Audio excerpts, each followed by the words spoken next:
اولا ارحب بالاخ العزيز الاعلامي ابو الفضل السعيدي، الانسان المحترم الراقي اللي انا بالنسبه لي اعتبره رمز من رموز بن سعيد حقيقه.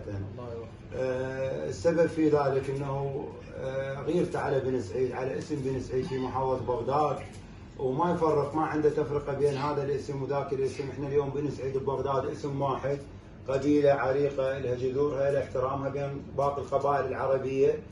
احنا لا نفرق حتى ما نكون حياديين او انحيازين عشيره على اخرى، احنا العشائر العراقيه الموجوده نسيج اجتماعي واحد، تجمعنا كلمه الحق ان شاء الله، ويجمعنا التواصل بين اخواننا وعمامنا بن سعيد، وتربطنا علاقه طيبه مع كل باقي العشائر العراقيه. ومن تلك العلاقات هي التصاهر بين كل العشائر، واليوم نلقى هنا ابن ختنا، هنا خال إنا، هنا قرايب إنا، فهذه نعمه من نعم الله سبحانه وتعالى. والفضل يعود حقيقه لهذا الرجل اللي يعني افنى كل وقته وكل يعني جهده الى خدمه هذه العشيره القبيله، اللي داعم رسمي للاعلام. اليوم الاعلام ركن اساسي من اركان متطلبات الحياه اللي احنا نعيشها اليوم، والدليل انه الفضائيات الموجوده جاي اي شغله تسوقها عن طريق الاعلام. فاحنا هذا الرجل حقيقه سوق اسم بن سعيد بالطريقه اللي صحيحه، ما فرق بين هذا الاسم وهذا، ما هاي الشخصيه عن هاي الشخصيه. وبدوري اقدم شكر الجزيل اليه وادعمه واسنده، واسال من الله سبحانه وتعالى الى الموفقيه والعائله ان شاء الله، وطولة العمر والصحه والسلامه ان شاء الله تعالى.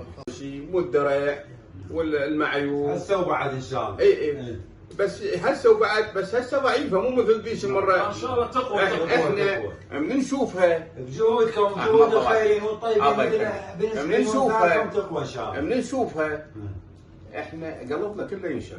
صحيح. احنا هوسنا. الهوسه مالتنا شو نقول بيها؟ اليوم البيرغ واحد كل سعيدي يهوس بيه. يوم البيرغ واحد كل سعيدي يهوس بيه.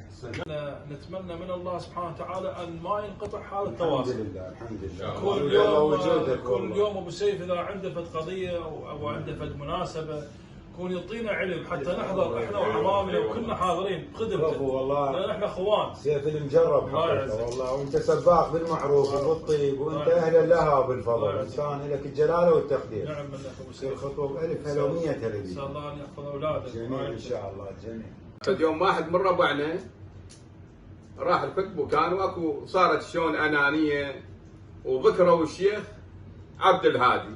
الله يرحمه. من ذكروه ايش قالوا على الشيخ عبد الهادي؟